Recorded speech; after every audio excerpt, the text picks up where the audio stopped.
Welcome back to the deep dive. Today we're getting into something special, blending deep history with really sharp modern design.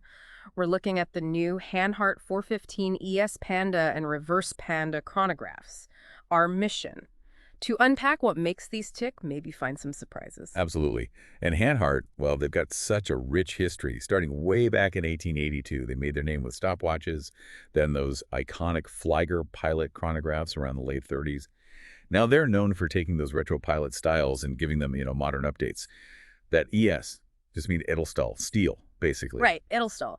So a watch that really connects different times. Let's dive in. The 415 ES, it's a revival, right? From the 60s. What was special about that original 1960s model? And how is Hanhart bringing that vibe into today's watch? Yeah, it's clever how they've done it. The mid-60s 415 ES, that was actually a big deal for Hanhart. It was their first chronograph that had a bidirectional rotating bezel, with a 60-minute scale. Yeah. And it was the first time they used that winged logo. These new ones capture that look. But the specs are totally modern. You've got a 39-millimeter stainless steel case, which is just a great size, comfortable for pretty much anyone. And it's rated to 100 meters water resistance. So, splashes are no problem. Exactly. And those pushers, the straight pump style ones, they feel great, very tactile. Plus the knurled crown, easy to grip. And the bezel itself, it's fluted, bidirectional, 60 clicks. And it has this matte black ceramic insert, engraved markers, and that classic inverted triangle at the top. So it's not just the look, it's how it feels too. Okay, let's talk dials. Panda, Reverse Panda. Always love those. Super legible, right? That's why racing drivers like them.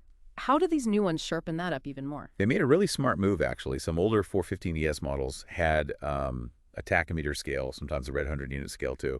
They removed those on these new ones. It cleans up the dial visually, makes it feel crisper, more modern maybe. Gives it breathing room. Yeah. The counters and the numbers are pushed out a bit towards the edge. And the subdials, they have that lovely snailed finish. It's this fine circular texture, catches the light subtly, adds a nice contrast. Here's something really interesting, the lume.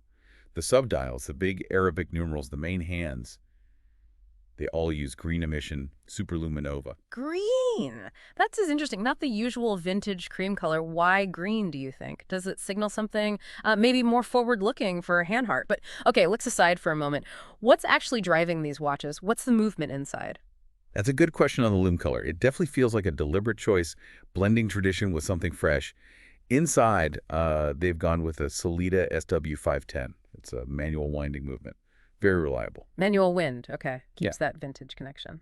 Exactly. It's not just about the solid 58-hour power reserve, though that's great. It's a known quantity, dependable, easy to service, fits the original's character. And they've added modern protection too. An anti-magnetic case, plus Hanhart's own damping system for shock resistance. It's built to handle daily life. That's great to hear. Durability matters. So for anyone listening who's tempted, what are the options? How do you wear it? And what's the damage, price-wise? Right. Well, good news there. Responding to demand, they now offer a stainless steel bracelet. And the clasp is pretty neat. It has tool-free fine adjustment up to 10 millimeter. Super handy for getting the fit just right. Oh, that's a nice touch. Definitely. On the bracelet, it's EUR 2690, tax included. Or if you prefer straps, you can get it on calfskin, dark brown, light brown, or black with a pin buckle. That version comes in at EUR 2490. So you've got choices depending on your style. Good options there. Yeah, and what really stands out, I think, is how well Hanhart has balanced everything here. You get the history, the look, but also the modern performance and finishing touches, like that lume or the dial layout. It's clear they put a lot of thought into refining it, not just copying the past. It's a reinterpretation. So thinking about all this, it makes you consider how something designed for pure function back then, like a high-contrast Panda dial so a racer could see it, instantly becomes this really desirable aesthetic feature decades later. For you listening, what specific detail on these Hanhart watches really jumps out as that perfect blend of old-school utility and modern-day appeal? Something to ponder.